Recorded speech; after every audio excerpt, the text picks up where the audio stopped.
Hello guys, എനിക്കൊരു അബദ്ധം പറ്റി. എന്താണെന്ന് വെച്ചാൽ ഇപ്പോൾ എൻ്റെ ഫോണുകളെല്ലാം റീസെറ്റായി. 2-3 കല്യാണത്തെ വീഡിയോ എടുത്തായിരുന്നു. പക്ഷേ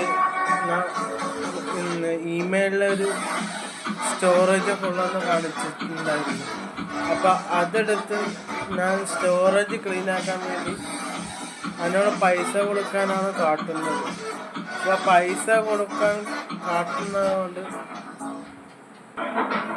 അപ്പോൾ എനിക്ക് അങ്ങനെ ഇമെയിലിൽ സ്റ്റോറേജ് ഫുള്ളെന്ന് കാണിച്ച്. അപ്പോൾ അത് കാണിച്ചപ്പോൾ ഞാൻ ജസ്റ്റ് ഒന്ന് അവിടെ റീസെറ്റ് ഒന്ന് ഉണ്ടായിരുന്നു. ഞാൻ അമർത്തിയപ്പോൾ അപ്പോൾ വേറൊരു ഓപ്ഷൻ വന്നു. പിന്നെ കുറേ കഴിഞ്ഞിട്ട് ക്ലീനിൻ്റെ റീസെറ്റ് എന്ന് ഒരു ഓപ്ഷൻ വന്നു. അപ്പോൾ അടിച്ചു. അപ്പോൾ അടിച്ചപ്പോൾ എൻ്റെ മൊത്തം വീഡിയോ എല്ലാം പോയി. തന്നെ മൊത്തം റീസെറ്റായി. അതുകൊണ്ട് വീഡിയോ ഞാൻ കിട്ടുന്നെന്ന് ശ്രമിച്ചു നോക്കാം. അപ്പം അതുകൊണ്ട് എൻ്റെ കൂടെ എല്ലാവരും ക്ഷമിക്കണം. അപ്പം അസ്സലാമു അലൈക്കും, ബൈ.